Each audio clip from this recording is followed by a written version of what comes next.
You are listening to the Love and Lettuce podcast with Laura Lima, episode 115. We are here, my friends. We are back. There is so much to catch you up on since we talked last for episode 114 a few months ago. The main thing is that I now have a fourth bebe. Yes, he has been born. I mean, if you are following me on social media or if you know me in life, you know that yes, we have our son, Jesse. Oh my gosh. So now we have two girls and two boys, Ellie and Maggie. I was like, who? Okay, yeah. Sometimes I forget the names and I mix them up because there are so many of them. We have Ellie and Maggie, and we have Ben and Jesse, and it's amazing. And yes, I thought he was a girl. Okay. And I was right three times. Okay. And I was like, three for three, let's go. I'm having another girl. And he surprised me. And it was the best surprise. I have to say, and I would have been so excited to have a girl. Her name would have been Georgia. Now I can tell you, Georgia or Jessie. And so we love the surprise, first of all. We never found out what we were having. And for some reason, I was just like, okay. Like I just wait for this like whisper during pregnancy, and I got it near the beginning, and it was like, it's a girl. Oh, and then Jesse's in the background. I was going to warn you that I will probably have to pause this recording because Jesse was napping and literally just woke up as I sat down to record this episode. So I'm going to be pausing this recording. I'm going to go feed him, and then I'll come back when he's sleeping again. Okay. I'll talk to you guys soon. We are back. It's about 2 hours later, and Jesse is now sleeping once again. He has been fed, had some tummy time, playtime, cuddles, blah, blah, blah. So here we are. As I was saying, I totally thought he was a girl this whole pregnancy. I had that whisper, and I was like, it's a girl. So I just went with that. That's what happened with my other pregnancies. I happened to be right. It is 50-50, okay? And I was wrong. And I was like, oh my gosh, it's Jessie. And let me tell you that if you are a girl mom and a boy mom, you will totally understand where I'm coming from. If you're a girl mom, you'll understand about that side. If you're a boy mom, you'll be like totally with you, Laura. So, my girls are like my besties. I absolutely love having daughters. They get me, I get them. I just love this like feminine camaraderie we have. And then I had sons. And oh my gosh, they're like my heart, like true. I totally understand now when moms say, oh my gosh, my boys. I get it. I love my girls and I love my boys. So it's nothing about comparison, but there is something about being a boy mama and having your boys. And I'm already thinking about their weddings and their future girlfriends and wives. And I'm like, no, that's not happening. Just kidding. I will let them be free. But also, I completely understand now. Okay. So here we are having Jesse, and I want to tell you all about the birth story. He is now 4 months old. I have never done this. I have never waited this long to tell the story. I don't think I'm going to leave anything out. Like, I don't think I'm going to forget any important details, but one never knows. And I haven't actually told this story since he was born. And that was only to the few people that asked me about it and wanted to know. But I am an open book when it comes to labor and birth and parenting and motherhood. Like, ask me all the questions. I'm so happy to have these conversations. So, if we are talking on Instagram or if we see each other on the street, please do ask me about the birth because I would love to tell you. Some people are like, I probably shouldn't, including myself. I'm like, I probably shouldn't ask how the birth went. I always hope the new mom is like, or the mom who just gave birth is like, well, do you want to hear? Do you want me to tell you the story? Because I'm like, yes, I do. And please do ask me because yes, I do want to talk about mine. But I'm putting it on my podcast, so here we go. You have no choice. Actually, you do. You can listen to another episode. But if you are like me and you like hearing birth stories, then tune in, folks. Well, you are already tuned in. Okay, stay tuned in. Here we go. So Jesse was born when I was 41 weeks and 5 days pregnant. Yes. So that might make you think, and you are correct, that I had to be induced. I was hoping that this fourth and final baby, I would finally see what it was like to go into labor naturally without having to be induced. But alas, I was not given that chance, and that is okay. This is my story, and I love it. But I was just doing all the things, just like I was for all the other babies, the other three. I was doing all the things to try to get myself to go into labor naturally. And it simply didn't happen for me. And that's okay. I don't know if it was that all the babies were posterior facing, so their positioning was one that wasn't pushing against my cervix enough to get labor started. I kind of think that was most of the issue or part of the issue because they were all, yes, posterior. And every time I would get checked, my midwife was like, yeah, like the baby's not in position. The baby's not, what is it called when you, not bearing down. Oh my gosh. When the head drops. Yeah, the head never dropped. So my body's just like, well, I guess we're just holding on to this baby longer.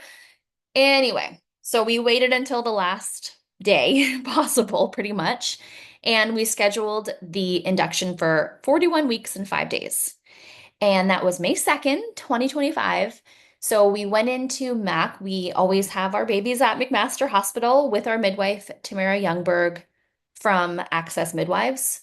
She is amazing. She is now a friend. And like, oh my gosh, having a midwife, okay, as a side note, in Canada, midwives are free. I don't know about anywhere else. I do know about us. It is free. If you are debating whether or not to go with your OB or your midwife or a midwife, oh my gosh, it's amazing. And I'm not saying having an OB's care is not amazing. I never had one and I'm sure it would be great, but a midwife is like, this is what they do. This is their passion, is delivering babies, helping you all through pregnancy and helping you when the baby is born until the baby is 6 weeks old.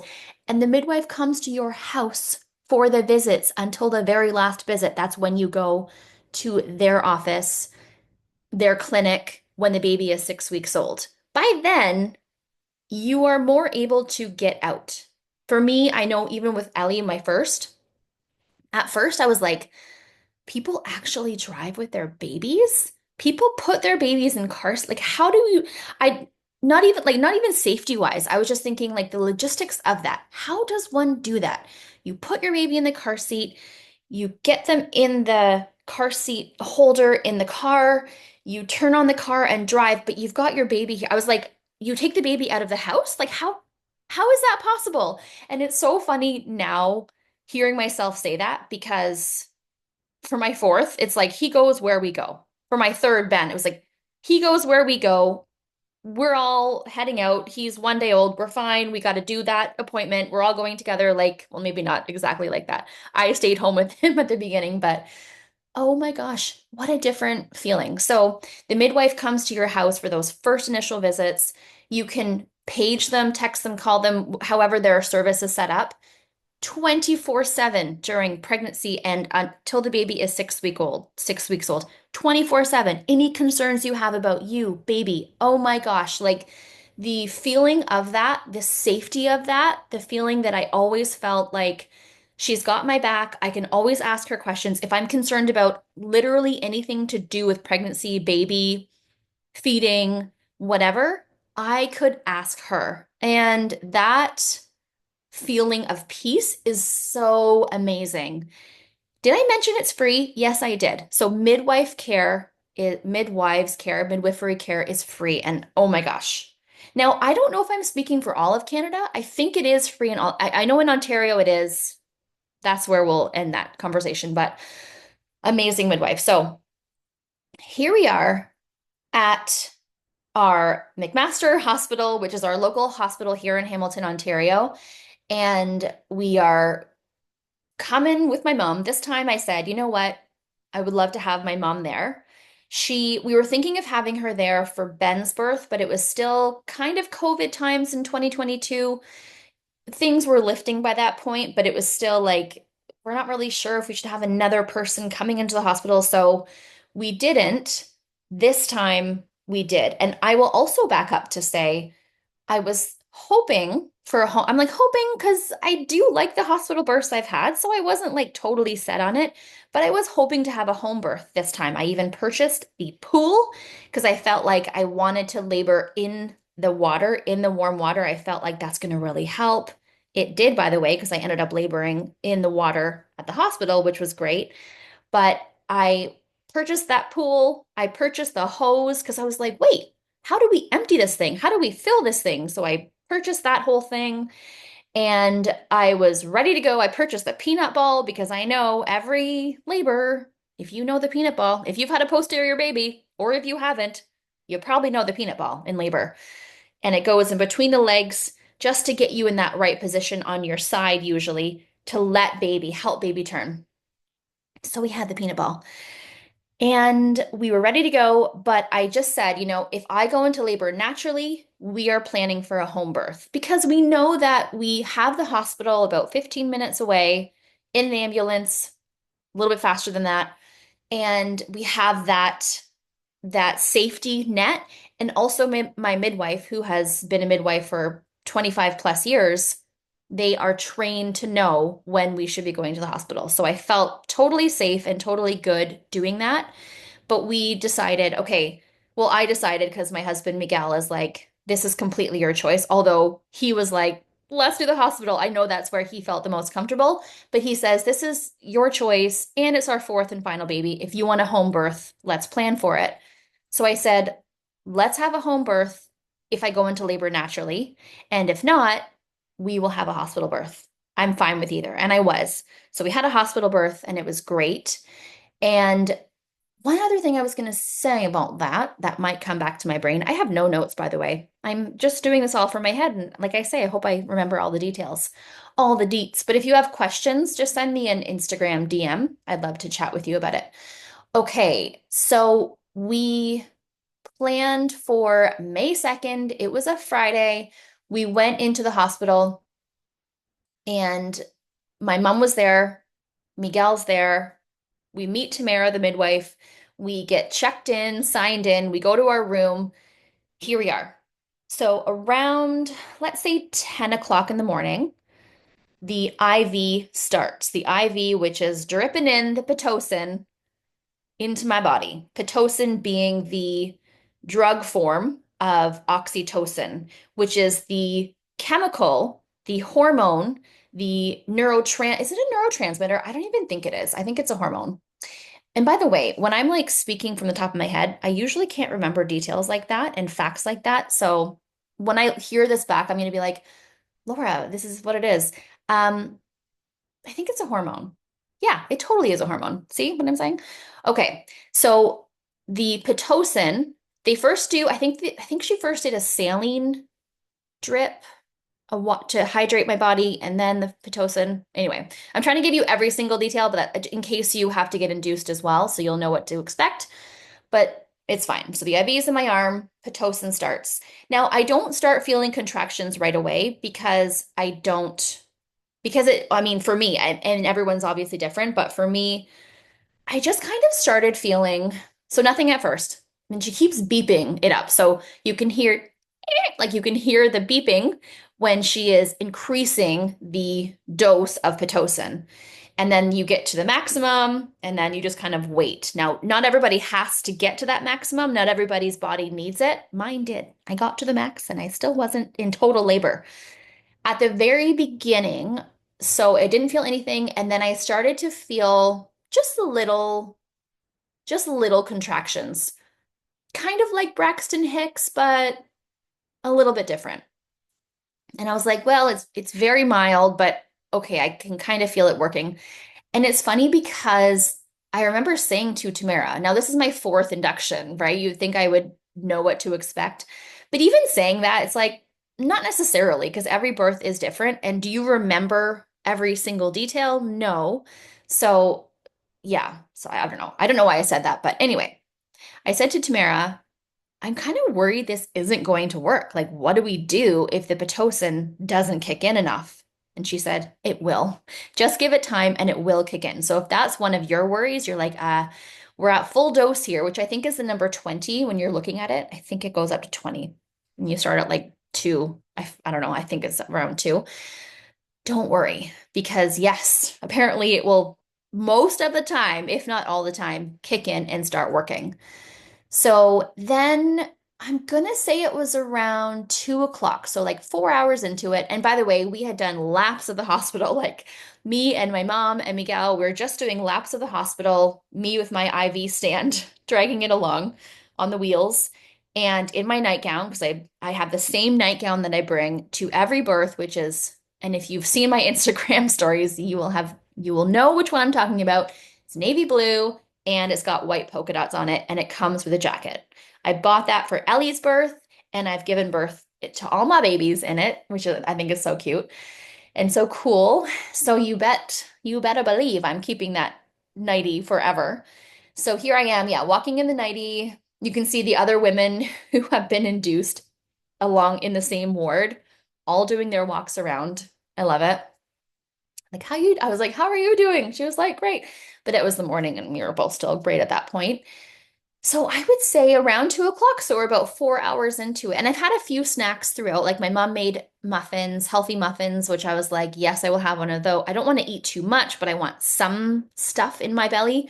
That morning I had 3 eggs. I was like, power breakfast. Heck yes, I need this energy.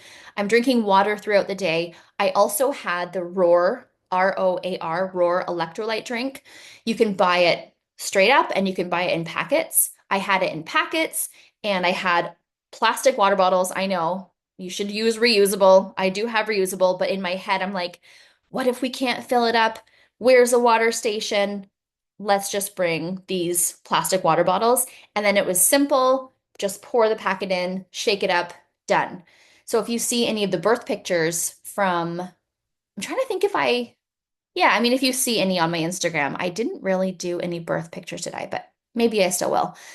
And you see that pink plastic water bottle with the pink stuff in it, that's what it is. It's the Roar electrolyte drink. So I'm drinking throughout the day, but not snacking too much.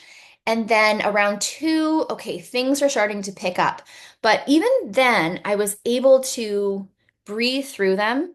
And so I always know, like my stages of labor, I go from being totally fine to, I can still have a conversation, but I might sound like this a little bit to, okay, now I'm really using my breath and the deep breathing. And it's clear when I'm going through a contraction, everyone in the room knows, okay, she's having a contraction. And then progressing from there, I start using my voice. And in labor, I'm sure you've been told this, the lower you go, the better, because it connects with your uterus and your cervix and it allows everything to open up and become more relaxed so that it can open up, which is exactly what we want it to do. So I do a lot of low sounds. And actually on Instagram, one of the posts I did, one of the reels I did in the last couple months was, and I have it pinned to my profile right now. I'm not going to have it pinned for much longer, but it's up there for now. It's when Miguel went to get his vasectomy shortly after Jesse was born and and this is a true story. One day we were in the car and he was like, we were talking about the vasectomy in the future. And then he was like, I've heard it hurts. Just like that. I've heard it hurts. And I just looked at him and stared at him with no words. And then we both burst out laughing because he realized, right, yes, no, vasectomy versus birth. Okay, got it. And it was just so funny. I mean, listen, I'm sure it hurts. I would not want to get a vasectomy either. But just to compare, it was hilarious. So on that reel, you will see so it goes back and forth between my face staring at him and then clips of him, oh no, clips of me in labor. And in every one of the clips, you hear me, oh, that is my labor sound. That is many people's labor because it just, again, it allows everything to open up. So that's progressing into those kind of contractions. And then at the very end, my sound sometimes goes, And I don't do it very often because going higher, well, not only does it hurt your throat, but it just projects your energy out rather than down. So Tamara, the midwife, is always like, Laura, just get that energy down, get that voice low, like use your voice, use your breath, but get it low, direct it down, and don't let it come out of you. But just sometimes when it gets so intense toward the end, when the baby's trying to turn and it's not quite there, and oh my gosh, the cervix is not totally open yet, all of which is to come in my story here. Sometimes my voice would just go like that, and I just couldn't help it, and it was fine. So, yeah, I think around 2. Now, he was born at 8 p.m. I will say that now so I don't forget to leave out that detail. So, I was in labor, quote unquote, labor from 10 a.m. to 8 p.m., but active labor didn't start till I'm going to say around 2 o'clock. But then around 4:30, Tamara said, I actually think I'm going to change that in your notes from active labor starting at 2 o'clock to starting now around 4:30 because she could see the difference in my contractions. She could hear it. She could see it on my face, in my body. We are in true labor here at 4:30, okay? Like, whoa. Now, at one point, I did go into the birth pool and it was so nice. I would recommend that. If you're like, should I go into the birth pool? Should I bother having it filled up? Yes, you should. If you're wondering, yes, you should. It was just so immediately relaxing. And to have the contractions in there is so nice because at least you have that external form of relaxation. So it allows you to stay more in that relaxation mode even during contractions. Highly recommend it. I probably stayed in there for maybe half an hour, maybe an hour at most. And I said, like, okay, I was really concerned. I remember saying, like, okay, so what if I go into labor in here? Should I just stay in here to give birth? Sorry, to give birth. Should I just stay in here to give birth? Or should I go onto the bed to give birth? I really don't know. When should I start pushing? So my concern is usually knowing when to start pushing because I mean the midwife doesn't really know on the inside how it feels. Now she knows from the external check, like the internal check, so she can check, yep, you're 10 centimeters or you're not. But they still say listen, which is amazing. But for me, I'm questioning it. I'm like, listen to my body, like, okay, is this a bearing down pressure where I feel like I have to push, or is it just part of a contraction? I will say that so looking back now, there is a difference. I was just like, okay, when is this bearing down pressure going to happen? So I'm just like in my head about it. Should I be in the bath or should I be on the bed? So, and it it's always up to you unless the midwife has to step in and say, listen, we have to do it this way. Let's go or not. It's usually like you listen to your body. Whatever feels best for you, that's what you're going to do. That's what we're going to do. But then I had to pee. And I was like, where should I pee? And they said, you can pee in the tub. I mean, birth is not a sterile process, which is so true. I get that. And I love that. Birth is just amazing and raw and real. But I was like, no, I want to go to the toilet. I was like, just immediately, okay, I'm going to get out of this bath because I just was done for some reason. So I get out. They're like trying to help me out. And then I have some contractions on the toilet, which they say is really a really good position for contractions. Like if you can stay there for a few contractions, great. Whew, I'm just remembering the intensity. Now, I will say, so I didn't have an epidural. I had one with Ellie, and I did not have one with the other three. Rewinding back to Ellie, I remember it being the same kind of feeling as I had with Jessie around this 4:30 mark, maybe, yeah, the last couple hours of labor. I remember thinking, how much longer do I have to take this before I can start to push and then the baby will come? Nobody can tell you that answer. So that's always been my thing, like, how much longer do I have to endure this? But that question is not answerable. Another amazing thing about birth, right? But it's like, ugh, for me, I just like you can tell I'm kind of a control freak. Like I want to just know and then I can deal with it. Like just tell me and then okay, I can get my head in the game and deal with it. But birth is very like get your body in the game. Mindset has to stay calm and very zen. And I will also say that is the biggest piece is using my breath and just not letting. So I'm telling you all about my thoughts that I was having, but at the same time, when I would let go of those thoughts and just be in my body and just release and allow those contractions to do their thing, I felt a lot better. And things really did improve. Like I had good, let's call them good contractions. Like I was really able to relax. And I do try that. I really try to relax as much as I can during every single contraction. It was just more those last couple hours where I was like, "Ooh, this is intense." And but you know it's going to finish. You know there's no way but out. Like this will end when the baby is here. And I knew that. And I just was like, I just want to meet this baby. When is this baby coming? So back to Ellie. Okay, so we had the same feeling as I had now with Jesse. But back then, I hadn't given birth before. I didn't know what that part would be like. And of course, I didn't know how much longer this whole labor process would take. I also didn't with Jesse, but at least I knew, like I had that evidence, like the hard evidence. The baby did come the other three times. So that did help me just stay in the game with Jesse. But for Ellie, I remember my midwife, Tamara, I keep saying my midwife, Tamara, just so that you know who I'm talking about. She said, okay, so baby's having a hard time turning. She was still posterior at that time. And so we have two options. We can let this go another, let's say, 2 or 3 hours, just keep laboring, trying different positions, because yes, all the labors, we've had all different positions for a while, each position to try to get baby to turn naturally and to turn, period, to get into the right position for birth, for pushing. So the one option with Ellie was to try this for another 2 to 3 hours. There's obviously no guarantee that baby will be able to turn because if the uterus and the cervix stay tight when you're in a contraction, the baby has a harder time turning.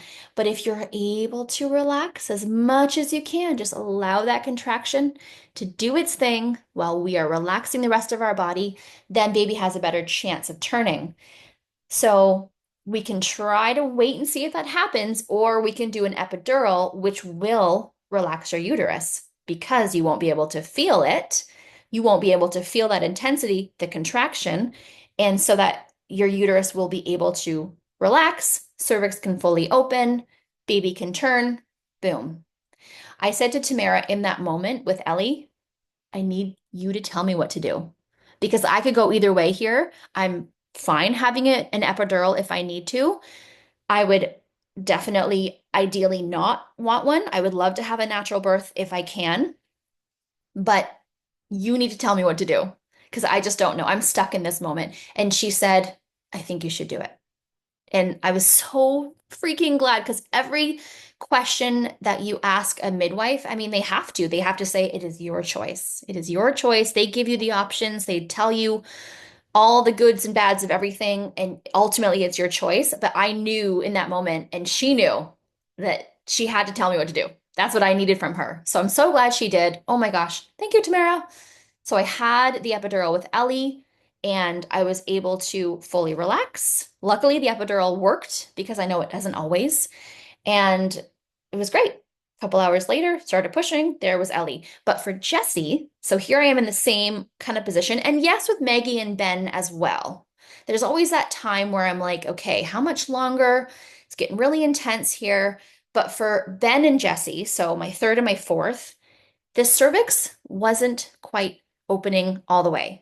So here I am having all these contractions, and I think the reason is that the baby's position, the head wasn't really able to push against that cervix to open things up all the way. It must be the way that my uterus is positioned. That's my guess. But here we are. Tamara's saying, okay, there's a little lip of the cervix, which is still not opening all the way. She says, I can feel it during a contraction. She's like, do you want me to feel it during a contraction? I was like, yes, I do. You get your hands in there, do whatever you need to do to help me out here. So she's like, okay, I can feel it during the contraction. It does move over, but as soon as the contraction is done, it closes again. I'm like, oh my gosh, cervix, you just need to open up. She said, do you want me to help you gently? Because you can't push it all the way. Do you want me to help you gently open it during contractions? Yes, I do. So here she is inside me with her hand, trying to, again, gently, not manipulate anything, but just letting it kind of stay open as it would naturally open. And eventually that worked. Now I'm feeling okay, bearing down pressure. This is probably 7:15 at this point, 7 or 7:15, and he was born at 8. So now I've got the bearing down pressure. I was on the bed at this point.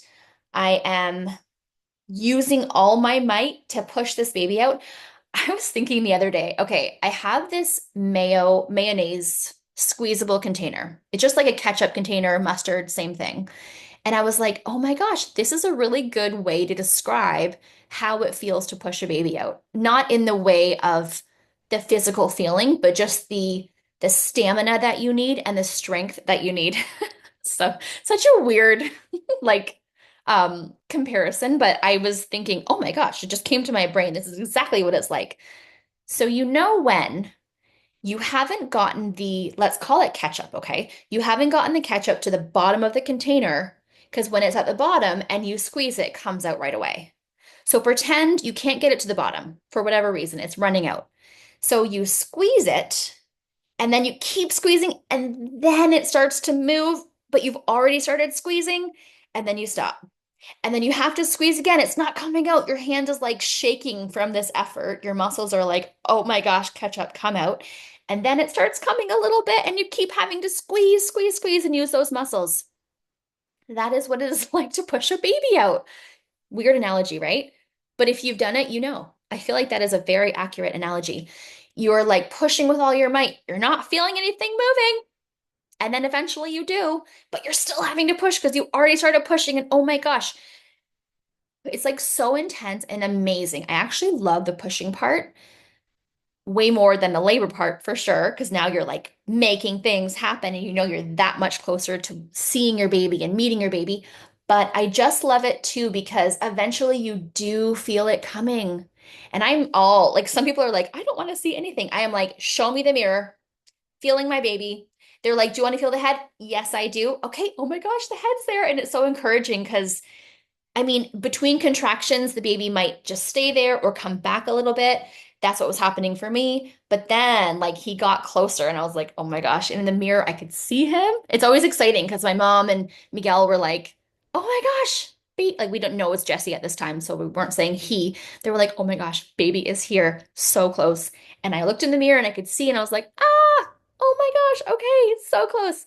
And the ring of fire is a true thing. So, when the baby is at its like the largest part of its head, you're stretched the most.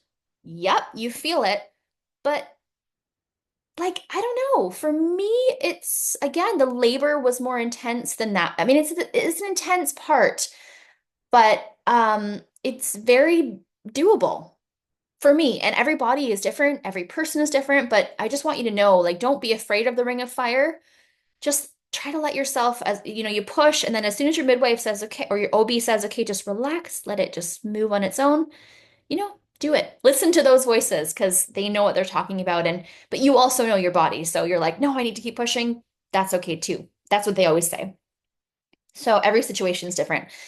So the other thing that's interesting for me, the sensation is crazy when your baby is right there. So his head came out and then we were just chilling. Tamara said, wait for another contraction. You'll feel it naturally. And sure enough, I did. So I was like starting to push, and she could see that. And she was like, good, good, good. Like, this is exactly what you want. And then, with not much more effort, I think, I'm like trying to think back. Okay, there probably was a lot of effort, but not as much as at the beginning. Here's baby. And oh my gosh, put onto my chest. I always get, not I, we decide. Miguel's the one that's looking. He tells me. And then because we have both of our names decided in advance, he says, it's Jesse or Georgia, right? So he was like, it's Jesse. And I was like, what? Because this time I didn't think it was going to be a boy. And I was like, oh my gosh, it's Jess. I mean, either way, I'm always like, what?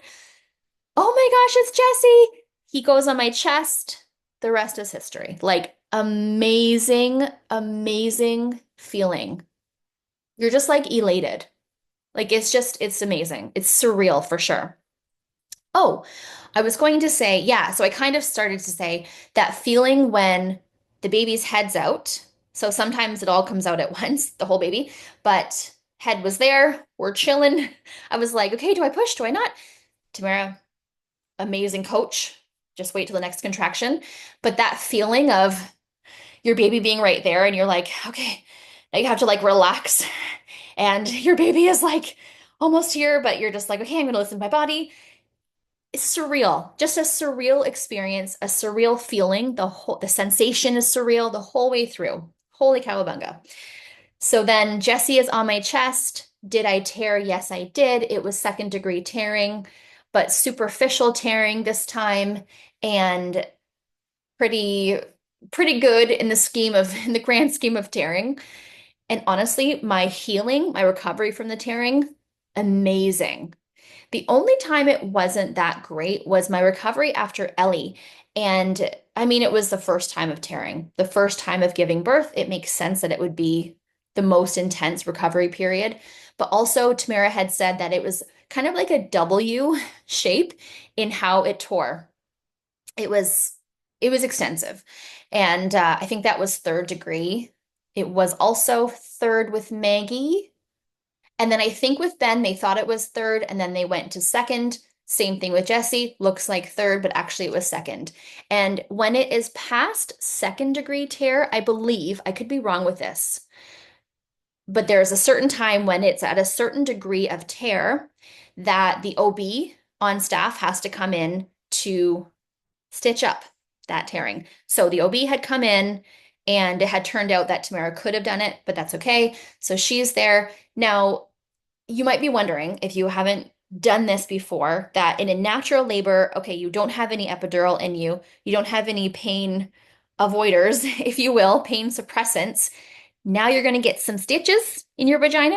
Yes, but it's okay because they do provide freezing before they do stitches. This was like one of my main questions to my midwife when I first was pregnant. I was like, okay, tell me about stitches and do I get pain relief? So they do give you local freezing. It is done with a needle, which also is like, pardon? It's kind of like when you get it in your mouth, like you can feel the needle, but then it's very quickly frozen. And I will say that the OBs have been amazing. And my midwife, who has also stitched me up, has been amazing. Where, okay, I'm just going to do some right here. And if it's too uncomfortable, then they stop. They do a different section. Honest to goodness, it is bearable. My mom was sitting there like during it, and she was like, "Oh my gosh, Laura, how are you doing that?" And I was like, it's okay. Also, you have your baby on you. This is a brand new baby. You're bonding. The oxytocin is just flowing. So this love hormone, see? I know what I'm talking about. It's just flowing. And so, yes, you can feel that, but it's okay. And then you can't feel the stitches. Sometimes you feel pulling, which is an interesting sensation too. And they do also say if it feels uncomfortable for during the stitching, they can add more freezing. Don't be afraid to tell them that. I was like, ow, I need more freezing. And then she would add more and it was fine. And like I said, there was a great recovery. And I'll just tell you about the breastfeeding quickly, and then we will be ending this episode. I don't even know how long this episode is, but if you're like me and you love birth stories, you want all the deets. So I'm giving them to you. Breastfeeding. So I've always had shield babies. If you know, you know. I'm talking about the nipple shield. So when you have flat nipples, like I started with way back when, I had pretty flat nipples after having breastfed from 7 years ago, basically until now. I, for all my babies, right? There was a little break in between when they decided to wean themselves, but now my nipples are not really flat anymore. They are ready to breastfeed. But I've always used this nipple shield ever since the very first day I was in the hospital with Ellie trying to start feeding. It was difficult. It usually is at the beginning, and sometimes it is for every baby at the beginning. as they're getting used to it, as you're getting used to it again. And Tamara was like, I'm going to be right back. She goes to the supply closet, I imagine, somewhere in the hospital. She comes back with this nipple shield. I had never considered one before. I didn't even know they existed. I had heard of them, but I was like, how does that work? Interesting. Does it like block the milk? Like what? No, it's like this thing that you put on. It looks like the nipple on a bottle, and it gives the baby something to grab onto. Immediately, Ellie starts feeding. I'm like, okay, that's what we're gonna do every time. And I had visited a lactation consultant numerous times with Ellie because I wanted to get off, quote, off the shield just to be able to do it without it, just to be able to do it naturally, to be out and about in public and be covered up because that's how I like to do it. That's how I roll without having to like adjust myself to get the shield on and then get the baby on. And oh my gosh, I dropped the shield. And oh, even at home, not having to use the shield would have been amazing. In the middle of the night for feeds, not having to use a little flashlight to see where to put the shield would have been amazing. But it didn't last. It didn't seem to work. And then with Maggie and Ben, I just use a shield from the get-go. Now, for each child, I did try at the beginning in the hospital. Let's just see. Maybe this will be different. And yes, if I had given it more time, probably I would have been fine. Who knows? I am not regretful. I am totally fine with using the shield. It didn't reduce my supply, which I know is sometimes a concern of lactation consultants. And babies have all grown great at every appointment and checkup. The midwife and then my family doctor is always like, "Great, everything's good. Keep doing what you're doing." So I didn't have those concerns, luckily. So I just used the shield forever and ever and always, and that's just been my life. So fast forward to Jesse. Same. Tried in the hospital. We're having trouble. Let's get out my shield that I already brought with me because I was ready this time. He latches on with a shield. Done. Then, and this is a story for another day, but just a random, just because it's part of the story. Jesse had a tongue tie. We got the tongue tie release. After that release, they have a lactation consultant that you can have be there, like you pay for it extra, worth every penny. And she's there. Brittany, she's amazing. Lark and Lux on Instagram, Lark and Lux. She's an amazing lactation consultant. So she was there in the room as I'm trying to latch my baby after he's had his tongue tie release. And we use the shield, of course, because you don't try to do anything different after the release as they're getting used to this new tongue and these new muscles and all of that, the new ability that they have with their tongue. But then I had her come back 1 week later. So she does a house visit, which is also amazing.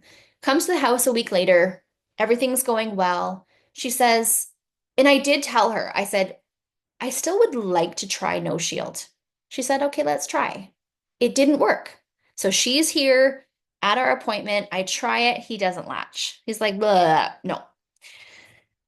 Then I'm like, okay, I'm going to stick to it. She did tell me. So if you're trying to do the same thing as I was, trying to get off the shield, she said it won't confuse him if you sometimes use a shield and sometimes don't.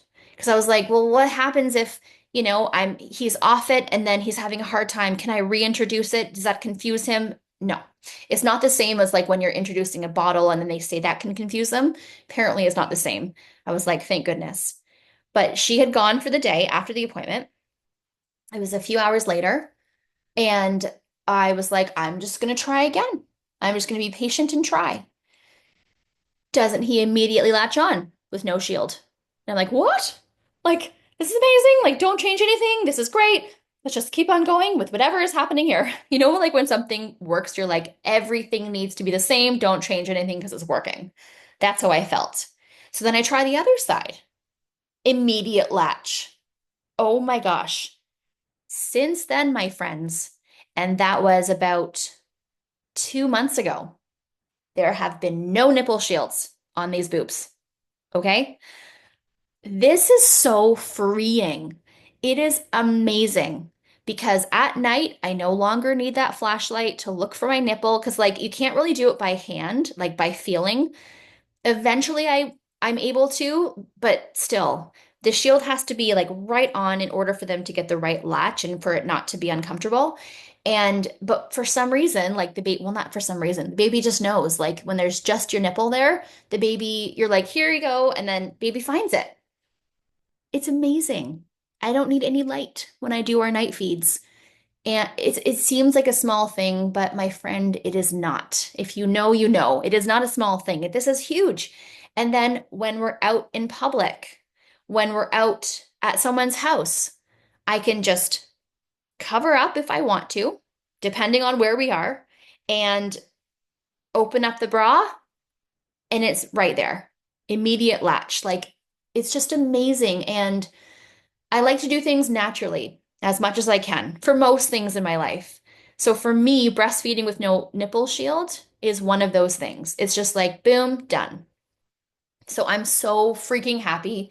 And I'm so grateful to Brittany for telling me, like just letting me know that, yeah, you can totally do this. Even though you've had shield babies, this just seems to be your reality. You can totally do this. Like those are not flat nipples. I was like, thank you. I will take that compliment as a breastfeeding mom and run with it. And I did. And thank you. Thank you, Brittany. Thank you, Laura, for trying it. And thank you, Jesse, for latching on right away. So I didn't even have to use my okay, we're good. We've got this. My patience, just continually trying it. He did it, and it was amazing. Now he hears his voice. He's waking up. I am now done our story. So I'm going to go and sign off, and I will talk to you next week. And like I say, DM me on Instagram if you have any questions or if you want to tell me your birth story. I'd love to hear it at Laura and Lima. I will talk to you next week, Mama. Have an amazing week.